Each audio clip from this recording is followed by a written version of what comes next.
everyone. So today we will discuss about chapter 8 class 6 NCERT because NCERT complete करना is very important और मैं कोशिश करूंगी कि इसको जितना जल्दी हो सके उतना कंप्लीट मतलब कम टाइम में। और ये लेक्चर जो है आप डबल की स्पीड में देखो, कम से कम 2 बार देखो। तो डबल की स्पीड से क्या होगा कि अगर आप एक ही बार देखोगे तो आपका टाइम कंज्यूम होगा जितना भी 10-15 मिनट लगेगा इस चैप्टर में। बट अगर आप 2 बार देखोगे और डबल की स्पीड में देखोगे तो 2 बार रिवीजन भी हो जाएगा आपको और आपको समझ भी आने लगेगा। सो बॉडी मूवमेंट का सिंपल सा मतलब है कि जब आप अपनी बॉडी को, अपने हैंड्स को, अपने लेग्स को, नेक को इधर उधर मूव करते हो, सो एक सिंपल सा मूवमेंट कहलाता है। Sit absolutely still, observe the movement taking place in your body. You must be blinking your eyes time to time, जैसे कि अपनी आईज को आप पलक झपकाते हो अपनी। और उसके अलावा observe the movement in your body as you breathe, जैसे सांस को ऊपर नीचे करते हो तो आपका जो डायफ्राम है, डायफ्राम छोड़ो क्योंकि वो थोड़ी टेक्निकल टर्म है, बट एक सिंपल सा है कि आपकी चेस्ट बाहर की तरफ जाती है थोड़ा, फिर अंदर की तरफ आती है, फिर बाहर की तरफ जाती है, फिर थोड़ा अंदर की तरफ आती है। So there are so many movements that happen in our body, in your body, in my body, everybody's body. So when you are writing in your notebook which part of the body are you moving, और simple सी बात है कि देखो आप किस तरीके से अपनी बॉडी को मूव कर रहे हो, ये चाहे जंप करो, चाहे रन करो, चाहे स्किट करो, तो ये सारी चीजें जो हैं एक जगह से दूसरी जगह पर जाने पे जो भी इट विल टेक प्लेस, तो ये पूरा जो है मूवमेंट कहलाता है। उसके अलावा सेम चीज एनिमल्स में भी होती है, लेकिन ये चीज प्लांट्स में नहीं होती, ठीक है। सो इसीलिए ये एक्टिविटी दी गई है। सो इससे हमें कोई मतलब नहीं है, क्योंकि हमें एक ओवरथ्रू लेना है कि हाँ क्या एक्चुअली चैप्टर्स में है, ऐसा डर ना बैठे कि हमने एनसीईआरटी कवर नहीं की थी। बिकॉज साइंस के लिए 6 से 10 तक की एनसीईआरटी इज वेरी इंपॉर्टेंट। आपको बेसिक पता चलेगा और उसी से आप जो है क्वेश्चन सॉल्व कर पाओगे साइंस एंड टेक्नोलॉजी के, क्योंकि आपको थोड़ी फिजिक्स आनी चाहिए, थोड़ी केमिस्ट्री आनी चाहिए और थोड़ी बायोलॉजी आनी चाहिए, तब जाके आप साइंस और टेक्नोलॉजी के जो ऑल पोर्शंस हैं वो सारे कवर कर पाओगे, चाहे वो नैनो टेक्नोलॉजी हो, बायोटेक्नोलॉजी हो। तो ये सारी चीजें जो है इंपॉर्टेंट है। So these are only a few of the ways in which animal move from one place to another, जिसमें कि walk, jump, fly, creep, crawl, slither या स्विम। तो ये सारे जो एनिमल के मूवमेंट्स हैं इनके थ्रू जो है मूवमेंट एक प्लेस से दूसरे प्लेस पे जाते हैं। On the other side, why are these so many different in the way that animal moves from one place to another one? Because उनका जो movement है अलग अलग होता है। अब आप जैसे रेप्टाइल्स की बात सुनो तो बारे में सोचो, तो रेप्टाइल्स जो है क्रीप करते हैं। स्नेक को देख लो कि वो अपनी एक बॉडी मूवमेंट को आगे बढ़ाता है, फिर मूव करता है, फिर जो आगे बढ़ाता है, तो ये जो है मेंडर करती रहती है उसकी बॉडी। एक सिंपल सी टर्म में अगर देखो तो एक जगह से दूसरी जगह, स्लिथर भी बोल सकते हो, क्रॉल को कह सकते हो।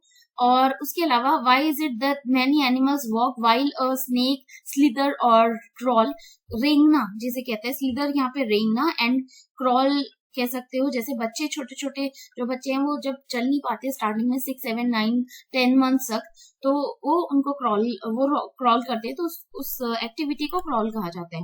Human body and it's movement, तो इसमें बात करते हैं mainly before all these varieties of movement in animals, do you know physical exercise at school, जैसे ऊपर हाथ ऊपर करके नीचे करके जंपिंग जैक्स होते थे, तो आप एक्सरसाइज करते थे अपने स्कूल में। उसी तरीके से how do you move your hands and legs which doing different exercises, क्योंकि आप जैसे हैंड को पीछे की तरफ मूव नहीं कर सकते, अपने लेग्स को पीछे की तरफ मूव कर सकते हो, बट ऊपर की तरफ डाउनवर्ड जो भी आपका नी है उसके ऑपोजिट डायरेक्शन में मूव नहीं कर सकते। तो ये जो जॉइंट्स हैं डिफरेंट टाइप्स ऑफ मूवमेंट्स है, जिसमें कि आपकी नेक जो है वो एक तरफ से थोड़ा सर्कुलर, सेमी सर्कुलर मूवमेंट कर सकती है। ऑन द अदर साइड जब आप अपने पूरे हाथ को जो शोल्डर से हिलाते हो, तो अपने पूरे हाथ को आगे से पीछे तक पूरी तरीके से उसको मूव कर सकते हो। सो bowl an imaginary ball at an imaginary wicket, how did you move your arm? So did you rotate it at the shoulder in a circular movement? Did your shoulder also move? So lie down and rotate your leg at the hip, bend your arm at the elbow and leg at the knee. तो simple सा बोला गया है कि चाहे आप अपने जो अपने कोनी वाला पोर्शन है, एल्बो वाला, वो ऑपोजिट साइड में मूव नहीं कर सकते। लेग को जब आप अपने जब लाई डाउन करते हो तो हिप के ऑपोजिट साइड में मूव नहीं किया जा सकता। ऊपर की तरफ आप उठा सकते हो बॉडी को, उसके अलावा अपने जो भी सर्कुलर मूवमेंट कर सकते हो या नहीं कर सकते अपने शोल्डर वाली साइड से। सो ये उसकी एक्टिविटी के बारे में दिया गया है। उसके बाद नेक्स्ट आता है, आप इसमें दिया गया रोटेशन ऑफ द मूवमेंट, नेक कैसे कर सकता है, रिस्ट, फिंगर, क्योंकि रिस्ट हमारी पूरी गोल घूम जाती है चारों तरफ, बट फिंगर हमारी ऐसे कहीं मतलब मूव वैसे कर लेती है, बट ऑपोजिट साइड में ये मूव नहीं कर सकती जब आप अपने हाथ को पकड़ के ऊपर की तरफ अपनी फिंगर हटाओगे तो। Same similarly with the ankle, ankle को राउंड मूव कर सकते हो, तो बैक, हेड, एल्बो, आर्म्स, तो इनकी मूवमेंट्स का बोला गया है कि रोटेट कैसे करती है, कंप्लीटली रोटेट कर सकती है, नहीं कर सकती, bend, lift, doesn't move at all, sorry. Okay, so अब इसमें आता है बॉल एंड पेपर सिलेंडर। अब इसमें क्या है कि मेन चीज जो है जॉइंट्स के बारे में है, ठीक है। तो जॉइंट्स किस तरीके के हैं, दो तरह के मेनली होते हैं। उसमें से do you notice that we are able to bend और rotate our body in place where two parts of our body seems to joint. तो ये चीज है कि जब आप अपने, क्योंकि जहां पे दो पार्ट्स बॉडी के जुड़े हुए होते हैं उसी जगह से आप अपनी बॉडी को मूव कर सकते हो, ये चीज आपने नोटिस की होगी, ठीक है। उसकी दूसरे अलावा इसके अगर बात करते हैं कि क्या आपने ऐसा सोचा है कि कोई किस तरीके का मूवमेंट पॉसिबल है, या फिर do you think it would be possible for us to move in any way at all. तो ये चीजें पॉसिबल नहीं है, क्योंकि जो भी बॉडी के बहुत सारे जॉइंट्स हैं वो एक तरफ मूव तो कर सकते हैं बट दूसरी उसकी ऑपोजिट साइड मूव नहीं कर सकते। सिमिलरली आपके जो नीज हैं, आपकी एल्बोज हैं, और उसके अलावा जो हिप बोन है, तो वो चारों तरफ मूव नहीं कर सकती ना बैक साइड में। आपकी जो नेक है बिल्कुल पीछे नहीं जा सकती है। तो ये जो जॉइंट्स हैं उनकी डायरेक्शंस अलग अलग होती हैं। Press your finger against the top of your head, तो वो किस तरीके से मूव करिए, फेस, नेक, नोज, इसी तरीके से आप ये वाली जो है मूवमेंट करके देख सकते हो। मतलब बहुत ज्यादा नहीं करना, पता चला अपनी अपनी उंगली तोड़ के बैठ जाओ। So it is like just understanding develop करनी है।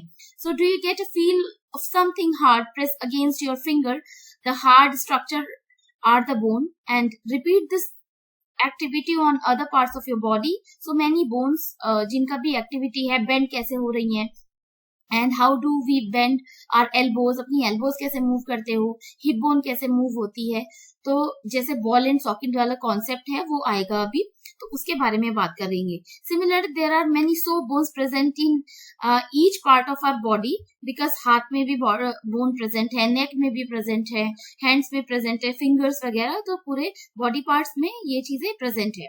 बॉल एंड सॉकेट जॉइंट ये बहुत इंपॉर्टेंट है, बिकॉज ये पूछा जा सकता है कभी भी, तो आपको ये चीजें पता होनी चाहिए। लॉन्गेस्ट बोन कौन सी है और शॉर्टेस्ट बोन कौन सी है बॉडी में। So roll and strip of paper into a cylinder, यानी कि आपने सपोज करो कि एक पेपर को रोल किया, ठीक है, नेक्स्ट फिगर में बताती हूँ। और make a small hole in old rubber और प्लास्टिक बॉल, उसमें एक होल करना है और उसको, let me show you, simple सी बात है कि देखो एक पेपर को आपने रोल किया, कोई पुरानी प्लास्टिक का वो था, उसको यहाँ पे रखा इस जगह पे। सो ये बोल है, ये है, और ये पेपर वाला सिलेंडर बना के, पेपर सिलेंडर आपने ये रखा, यहाँ पे जो है इसको ज्वाइंट किया, तो अब देखा होगा कि रोटेशन किस तरीके से हो रहा है। So does the ball rotate freely inside the ball, और does the paper cylinder also rotate. तो इसमें ये पूछा गया है कि पेपर सिलेंडर रोटेट करेगा या फिर आपकी जो भी बॉल रोटेट करेगी। Now imagine that the paper cylinder is your arm and the ball is in its and, क्योंकि आपने देखा होगा कि आपका जो हाथ वाला जो शोल्डर है, शोल्डर वाली जो बोन है, और आपके जो शोल्डर के जो नेक वाला पोर्शन है उसमें जुड़ी हुई है, तो आपका हैंड मूव करता है, आपका शोल्डर वाला बोन मूव नहीं करता, आपके हैंड वाला बोन मूव करता है। So that is ball and socket वाला कॉन्सेप्ट है। तो ये इसमें क्या होता है कि आपकी जो है कैविटी जो होती है, होलो कैविटी होती है आपके जॉइंट में, एक जो दो पार्ट्स को जोड़ती है, and this concept is called ball and socket concept. यही सेम कॉन्सेप्ट जो होता है आपके हिप बोन में भी होता है ball and socket concept, and this is like the same way. Shoulder, ball and socket joint. Thigh bone है ये, तो थाई बोन में ये जुड़ा हुआ है, एंड ये हिप बोन है. ये वाला पोर्शन जो है ये हिप बोन से यहाँ पे जुड़ा हुआ है. तो आपकी जो आपने देखा होगा कि अपना जो लेग जब मूव करते हो तो ये मूव हो जाता है. अब पाइवोइटल जॉइंट की बात करते हैं. The joint where are neck joint the head, and this is called like pivotal joint, जहाँ पे आपकी नेक जॉइंट होती है. It allows us to bend our head towards and backward and turn the head to our right and left. Try this movements how you. ये चीजें आप करके देखो तो आपको फील होगा. तो यही लिखा है कि try this movement, this is like the pivotal joint यहाँ पे. तो ये चीज जो है ये पाइवोइटल जॉइंट है. एंड तब आपको अब पता चल गया होगा कि बॉल एंड सॉकेट और पाइवोइटल जॉइंट में डिफरेंस क्या है. So pivotal joint is cylindrical bone rotates in a ring. तो एक रिंग में जो है ये रोटेट करती रहती है. अब हिंज जॉइंट की अगर बात करते हो, open and close a door, जैसे कि एक ही तरफ, जैसे आपने छोड़ा होगा कि जो दरवाजे के कब्जे होते हैं, तो वो ये वाला जो पोर्शन है एक तरीके से ये एल्बो है, और ये वाला आपका हैंड वाला पोर्शन है. तो ये जो है एक ही तरफ मूव करेगा, दूसरी तरफ मूव नहीं करता. तो ये यहाँ तक तो आ सकता है, लेकिन ये यहाँ तक नहीं जाएगा. तो ये जो है बॉल एंड सॉकेट, ये जो है हिंज जॉइंट वाला कॉन्सेप्ट होगा, जो कि आपकी एल्बो में प्रेजेंट होता है, एंड दूसरा जो होता है आपके नी में प्रेजेंट होता है. अब यही एक्टिविटी दी गई है, तो ये आप ऐसा कुछ पढ़ना नहीं है इसमें, बस ये इसमें दिया हुआ है जैसे. तो ये आपका जो है हिंज जॉइंट कहलाता है, जो कि आपकी नी और एल्बो दोनों में प्रेजेंट होता है. अब फिक्स जॉइंट की बात करते हैं.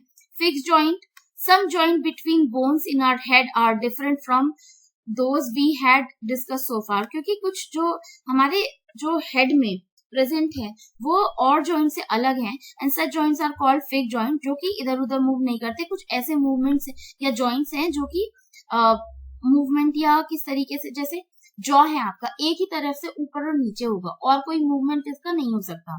When you open your mouth wide, you can move your lower jaw away from your head, isn't it? Try to move your upper jaw. Upper jaw भी कैसे मूव होगा, आप मूव करके देखोगे तो आपको पता चलेगा. तो वही चीज यहाँ पे भी है कि ये फिक्स जॉइंट का एग्जाम्पल है.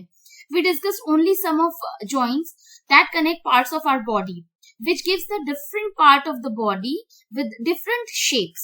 क्योंकि हमारी जो बॉडी को ये different shapes देते हैं. And if you wanted to make a doll, what will you make first? So perhaps a framework to give the doll shape before making it outer structure, isn't it? तो ये है कि अब suppose करो आपको बोल दिया कि एक ना आपको एक डॉल बनानी है, जैसे मतलब क्राफ्ट, आर्ट एंड क्राफ्ट वाले में बनाते थे बचपन में, तो पेपर डॉल बनाना, या फिर आप जो है कपड़े की डॉल वगैरह बनाते हो, तो उसमें सबसे पहले तो आप एक स्ट्रक्चर वो करोगे. तो ये स्ट्रक्चर जो होता है वही जो है आप जब एक मतलब एक आउटर स्ट्रक्चर बनाने की कोशिश करते हो, दैट इज कॉल्ड स्केलेटन. तो ये इस शेप में, inner side of our body is that skeleton. And जो ह्यूमन स्केलेटन होता है या हमारी जो हड्डियों का ढांचा है, कंकाल बोला जाता है जिसको हिंदी में, तो वो हमारी बॉडी का जो है स्ट्रक्चर बनाता है. उसमें human skeleton is composed of, starting में 305 हड्डियां होती हैं एट द बर्थ, यानी कि जो छोटा बच्चा होता है. उसके बाद ये जो हड्डियां एक दूसरे से जुड़ती चली जाती हैं, और उसके बाद ये 206 हड्डियों में कन्वर्ट हो जाती है. सो ये जो स्केलेटन होता है ये हमारा जो है स्ट्रक्चर को फॉर्म करता है. उसके बाद फ्लैश वगैरह इसमें ऐड होने के बाद हमारी प्रॉपर बॉडी का फॉर्मेशन होता है. तो ये जो है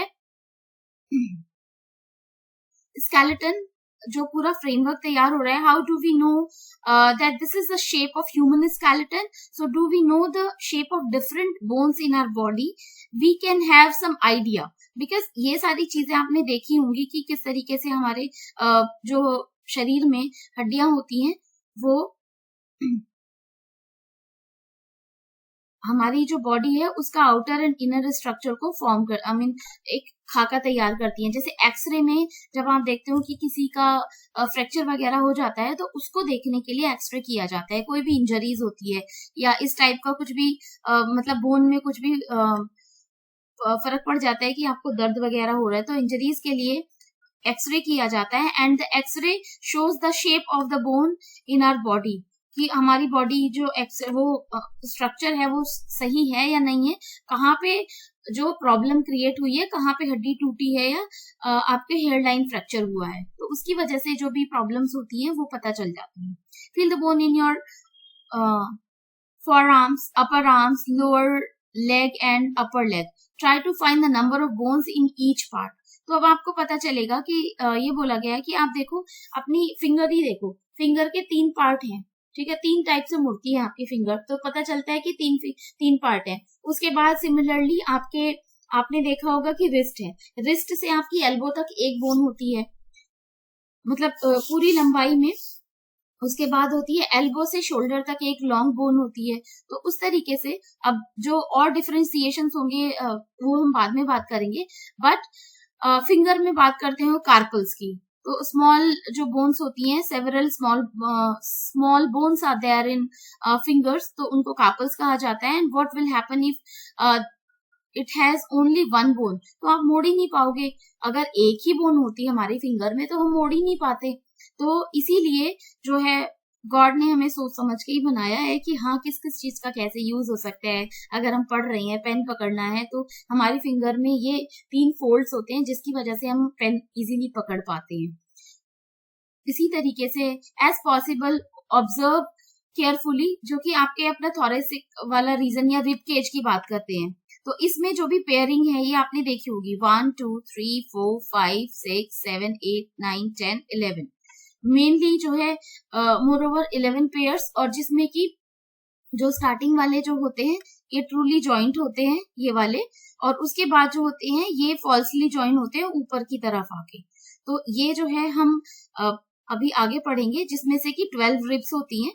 तो ये 12 पेयर्स है, मेनली रिब केज बनाती हैं पूरा, और आपका जो भी चेस्ट वाला पोर्शन है वो भी इसी से फॉर्म होता है। उसके अलावा ask some friends to touch their toes without bending their knees, starting from the neck. तो आपको ये चीज पॉसिबल है या नहीं है कि आपने अपने टोज को बिना बेंड किए टच करो? पॉसिबल नहीं है, because this is your backbone. Backbone में इतने सारे जॉइंट्स हैं जो कि एक दूसरे से जुड़े हुए होते हैं और बीच बीच में जो है कनेक्टेड होते हैं। उसकी वजह से जब आप अपनी बैक को मोड़ते हो तो ये इजीली मुड़ जाती हैं। ये आप देख रहे हो, तो ये शोल्डर बोन है। इसी तरीके से जो जॉइंट होती है, और यहाँ पे बॉल एंड सॉकेट वाला वो है कि जुड़ा होता है और आपका शोल्डर इधर उधर मूव करता रहता है, and that is called shoulder bone. उसके बाद आती है पैल्विक बोन, जो कि आपके हिप वाले स्ट्रक्चर में आती है, कि ये जो है हिप वाला स्ट्रक्चर है, यहाँ पे आपका हिप वाली जो बोन है ये अटैच है, and that is called pelvic bone. Apart from this skull की बात करते हैं, जो कि खोपड़ी ये वाला पोर्शन है, ये आपके टीथ है, और ये आपका जॉ वाला पोर्शन है, अपर जॉ, ये लोअर जॉ, एंड ये this is upper jaw, and this is neck, ये आईज वाला। सो ये पूरा जो है स्कल है आपका। तो ये पूरा जॉइंट वगैरह बनाते हैं। उसके अलावा अगर बात करते हैं some additional parts of the skeleton that are not as hard as the bone, क्योंकि बहुत सारे जो भी आपने देखा होगा कि नोज वाला ऊपर वाला जो स्ट्रक्चर, जो फ्लैशी पोर्शन जो दिखता है ऊपर की तरफ, और कान में जो पिन्ना है आपकी, तो वो जो है कार्टिलेजिनस होते हैं, कार्टिलेज के बने होते हैं। वो बोन की तरह हार्ड नहीं होते बल्कि सॉफ्ट होते हैं। ये भी आप देख रहे होंगे ईयर लूप्स, अपर ईयर लूप और ये नीचे वाला, तो ये जो है बहुत हार्ड नहीं होते, ये सॉफ्ट होते हैं। एंड अपार्ट फ्रॉम दिस, कभी आपने सोचा है, do you find any hard bone part that can be bent? तो सिंपल सा मतलब है कि हड्डियां तो आपने नहीं देखी होंगी कि वो मुड़ती हुई हो। As you press the between your fingers, आपने देखा होगा कि फिंगर्स को इस तरीके से फिंगर के बीच में जो गैप होता है वो देखना। Apart from this you feel something in the upper part और the ear that is not as soft as the ear lobe. तो उसमें जो है कार्टिलेज की बनी हुई थी, कितना ना तो इतना हार्ड होता है ना ही इतना सॉफ्ट होता है, बट आप उसको टच करते हो तो ये फिर अपनी वही सेम शेप में चला जाता है, वो कार्टिलेज की बनी होती है। उसके बाद आता है we have seen some skeleton made up of many bones, joints and cartilage. You can feel, bend and move many of them. Draw neat figure of the skeleton in your notebook. ये activity दी गई है, तो activity से हमें कोई मतलब नहीं है, यहाँ पे हम पढ़ रहे हैं इनके जो भी स्पेसिफिकेशंस है। So observe a swollen region in the upper arm, this is a muscle, the muscle bulge due to contraction। तो मसल देखते हैं कि जो बल्जिंग होती है, जैसे आपने अपनी ये देखा होगा बाइसेप्स में जो मसल थोड़ा फूल जाती है, उसके बाद फिर नॉर्मल उसमें आ जाती है, कॉन्ट्रैक्शन एंड रिलैक्सेशन होता है। So it become smaller in length, how bring your arm back to its normal position and what happened to the muscle, it is still contract, you can observe similar contract muscle in your leg also, जो कि आपकी calf muscles देखी होंगी, calves देखे होंगे, तो उसमें भी सेम चीज होती है। उसके अलावा मसल्स की बात करें, muscle work in pairs, when one of them contract the bone is pulled in the direction, क्योंकि जो है बोन आपकी उसी डायरेक्शन में मूव करती है और ये जो है पेयर्स में काम करती है। The other muscle of the pair relax to move the bone in the opposite direction. तो एक जगह पे ये मूव करती है और दूसरी जगह मतलब दो बोन पहले कॉन्ट्रैक्ट करती है फिर रिलैक्स करती है। Sorry for some disturbance. So, when contracted, the muscle becomes shorter, stiffer and thicker. It pulls the bone. क्योंकि जब कॉन्ट्रैक्शन होता है तो उसमें से एक तो छोटी हो जाती है, स्टिफ हो जाती है और थिक हो जाती है। उसकी वजह से क्या होता है, वो जो बोन को है पुल करने लग जाती है। Muscle works in pairs, when one of them contract the bone is pulled in that direction. क्योंकि मसल जिस तरीके से जब पुल होती है तो उसी डायरेक्शन में आपकी बोन मूव हो जाती है। To move the bone in the opposite direction, the relaxed muscle contract to pull the bone towards its original position. तो सेम ओरिजिनल पोजीशन में जो है आने के लिए मसल जो है फिर से रिलैक्स एंड कॉन्ट्रैक्ट मूवमेंट करती है और वो सेम अपनी पुरानी पोजीशन में आ जाती है। A muscle can only pull, it can't push, thus two muscles have to work together to move a bone.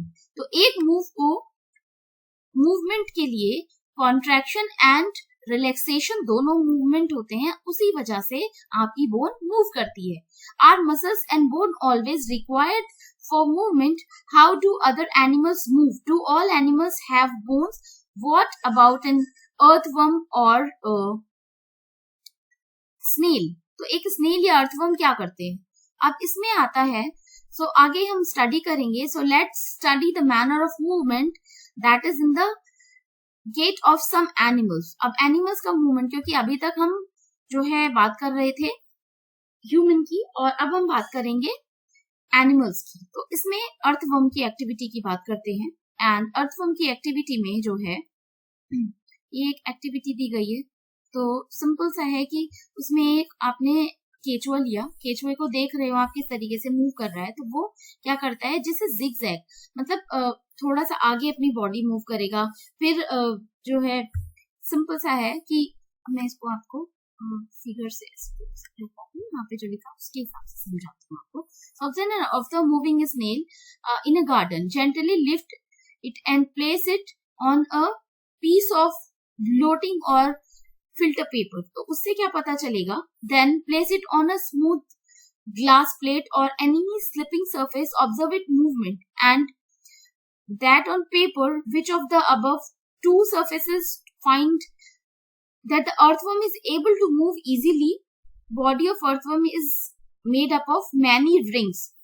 अच्छा, तो सिंपल बताती हूँ आपको कि एक रिंग लाइक स्ट्रक्चर बन जाता है, क्योंकि ऐसे तो मैं अगर सामने वैसे बोर्ड पे पढ़ा रही होती तो आपको इजीली समझा सकती थी, बट कैमरे का यूज नहीं कर रही हूँ तो आपको ऐसे समझाते हैं, क्योंकि इसमें फिर इसी हिसाब से देना पड़ेगा कि रिंग लाइक स्ट्रक्चर होता है कि सपोज करो आगे की मूवमेंट में जो केचुआ क्या करता है कि अपना माउथ जो है वहां पे फिक्स करता है, फिर अपना रिंग लाइक स्ट्रक्चर आगे की तरफ मूव करता है जैसे ये, और उसके बाद ये जो है मूवमेंट आगे की तरफ बढ़ता चला जाता है। इसी तरीके से ये जो है मूव करता है।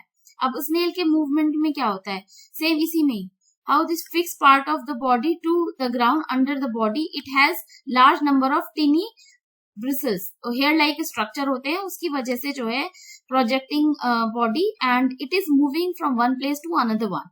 Apart from this, snail की बात करते हैं तो snail भी इसी टाइप से करता है कि ड्रैगिंग करता है और एक जगह से दूसरी जगह जो स्टिक करके और फिर वो आगे बढ़ता चला जाता है. कॉकरोच की बात करें, कॉकरोच तो सीधे सीधे चलता है अपने, उसके जो भी ये पैर हैं तो उनको फिक्स करता है एक जगह से. ये हेयर लाइक स्ट्रक्चर आपको दिख रहे होंगे तो स्टिक हो जाते हैं और ये जो है मूवमेंट अपना इजीली कर सकता है. बर्ड की बात करते हैं तो बर्ड जो होती है, बर्ड तो अपना फ्लाई करती है, fly with the air, walk on the ground and some birds like duck and swan also swim in water. The birds can fly because their bodies are well suited for fly, क्योंकि उनकी हड्डियां जो होती हैं खोखली होती हैं, hollow and light और हल्की होती है. And the bone and hind limbs are typically walked perching. तो ये जो है उनके जो लिम्स होते हैं वो आपके पैरों में कन्वर्टेड होते हैं और उसी की वजह से ये वॉक भी कर सकती हैं. So forelimbs are modified into wings. ये वाले फॉर लिम्स हैं और ये जो पैर हैं वो लिम्स हैं, तो ये फॉर लिम्स और ये जो है नीचे वाले लिम्स हैं, तो वो कन्वर्ट करके इसीलिए चल भी सकती है और उड़ भी सकती हैं. फिश की बात करते हैं. Make paper boat. आपने पेपर बोट बनाया होगा जब भी बारिश होती थी तो नदी में, तो मतलब नदी इन द सेंस सॉरी कि आपके आसपास जो भी पानी भर जाता था उसमें जो है पेपर बोट बना के तैरते हुए आपने देखा होगा, तो एंजॉय भी करते हैं. Similarly, have you notice that shape of a boat is somewhat like a fish. तो ऑफ कोर्स ये फिश की तरह ही होती है. स्ट्रीमलाइन बॉडी होती है, यानी कि दोनों पार्ट जो है बराबर होते हैं इसमें. And the shape is such that water can flow around it easily and allow fish to move in water. The skeleton of the fish is covered with the strong muscles. During swimming, muscle make the front part of the body curve to one side and the tail part swing towards the opposite side. And the fish forms a curve as shown in the figure. So quickly उसकी body जो है आपने देखा होगा कि आगे की तरफ से, फिगर में दिखाती हूँ आपको. सो ये आगे की तरफ से पतली है और फिर ये बॉडी जो है यहाँ से पानी इधर की तरफ और इधर की तरफ मूव करता है और पीछे की तरफ से भी टेल है जो कि पीछे की तरफ पुल करती चली जाती है और उसकी वजह से ये जो है मूवमेंट, जैसे आपने स्विमिंग में करते हैं तो ये जो मूवमेंट फिश का होता चला जाता है आगे की तरफ. Similarly in the same way movement of fish यहाँ पे दिखाया गया है. और उसके अलावा यहाँ पे दिया गया है movement of snake. Slither, slither है या फिर आप इसे क्रॉल कह सकते हो, रेंगना भी बोल सकते हो. And snake have long backbone, they have many thin muscles, they are connected to each other even though they are far from other end muscles are interconnected. तो इसकी जो मसल्स होती हैं इंटरकनेक्टेड होती हैं और उसकी वजह से एक प्लेस से आगे की तरफ मूव करता है, फिर अपने आप को वहां से पीछे वाली जो भी बोन्स होती हैं उनको रिकलेक्ट करके फिर आगे की तरफ मूवमेंट इसका हो जाता है. तो लूप फॉर्मेशन कह सकते हो. Each loop gives it this push and snake move forward and very fast and not in a straight line manner. तो स्ट्रेट लाइन मैनर में नहीं होता बट ये जो है लूप बनाता है. तो ये जो है लूप वाला फॉर्मेशन है यहाँ से यहाँ तक का. तो ये लूप बना के और इसी तरीके से स्नेक का मूवमेंट होता है. अब बात करते हैं, एक चीज और रह गई है. सो ये हम बात कर चुके हैं. Apart from this, Gate of Animals asked himself these questions: why do different animals have the body parts that they do have? How these body parts help animal to move?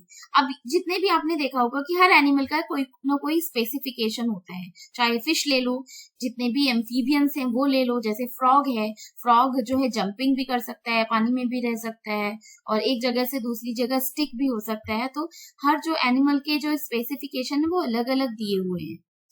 अब यहाँ पे एक क्वेश्चन दिया हुआ है, 21 जून बहुत बार पूछा जाता है. तो 21 जून को जो है योगा डे मनाया जाता है, इंटरनेशनल योगा डे. एंड जो भी अपनी हेल्थ को अच्छा रखने के लिए योगा डे सेलिब्रेट किया जाता है. एंड उसी का डिटेलिंग आप पढ़ लेना. इसमें जो है कुछ कीवर्ड्स हैं: backbone, ball and socket, bristles, cartilage, cavity, fixed joints, gait of animals and hinge joint, muscle, outer skeleton, pelvic bone, pivotal joint, rib cage, shoulder bone, skeleton, streamline, ये सारी चीजें मैं बहुत अच्छे से आपको ऑलरेडी समझा चुकी हूँ. ये समरी एक बार पढ़ लेना अगर आपको चीजें थोड़ी सी भी डाउटफुल लगे, और कुछ भी अगर प्रॉब्लम लगती है आपको तो आप मुझे कमेंट बॉक्स में बता सकते हो कि कोई चीज अगर आपको ना समझ आई हो तो that I can help you out. Till then, I hope things are clear to you and I am adding the value in your studies. So, अगर आपको क्लासेस अच्छी लग रही हैं और साइंस में आपको चीजें क्लियर हो रही हैं, बिकॉज उसके अलावा मैं और भी बहुत सारे लेक्चर्स मैंने अपलोड किए हैं मेरे हैंड रिटन नोट से, जो कि बहुत ज्यादा इंपॉर्टेंट है आपके एग्जाम्स के लिए, तो वो भी आप देख सकते हो, जिससे कि आपका जो ये वाला पोर्शन होगा बहुत अच्छे से क्लियर हो जाएगा. सो अगर आपको क्लासेस अच्छी लग रही हैं तो अपने फ्रेंड्स के साथ शेयर कर सकते हो. एटलीस्ट ये है कि जो लोग कोचिंग नहीं ले पा रहे हैं तो उनको एक हेल्प हो जाएगी आपकी तरफ से. Till then, thank you so much. Bye bye. Study hard and all the best for your upcoming exams. Thank you.